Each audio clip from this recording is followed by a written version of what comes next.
Respect for the message. Prophet Masimbisa, Ndesha Maria Panaja Pikisa, Mavi, Sasakshan, your first clan, inindi no dagu shanda zangu, andidi kushetwa nizita, rekunzugeva, kana kungo nungetwa mumara inine munu wese, dijinzumbiva, sagante jidabi shanda, shanda kushanda, ndugudu penyo wajomati ugovamba, ugazada, ayiwa, na mweno kutikira,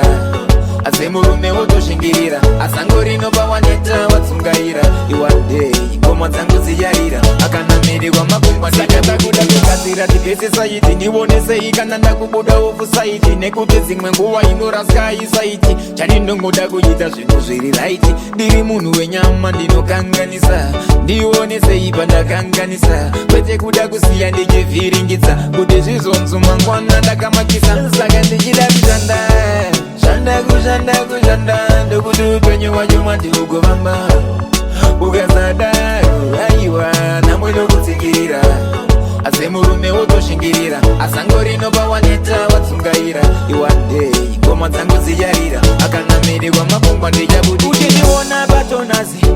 ayiwa ini handizi baranzi, chinangwa changu ndiri kutsvaga madolasi, that's why ndichimuka iri monasi, ini ndinoda kushanda zvangu, handidi kushedzwa nezita rekunzugeva,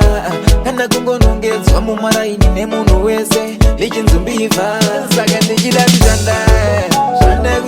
kushanda, ndokuti upenyu wacho mati ugovamba, ukazada, ayiwa, namweno kutsikirira,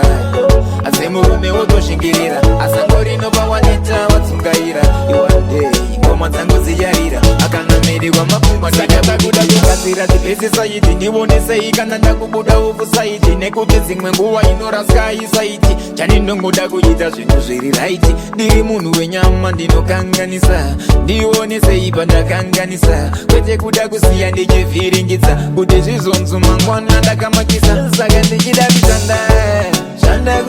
kushanda, ndokuti upenyu wacho mati ugovamba, ukazada, ayiwa, namweno kutsikirira, asemurume wotoshingirira, asangorino bawaneta watsungaira, iwande, ngoma dzangu ziyarira, akanamirirwa makungwa ndichabudikira.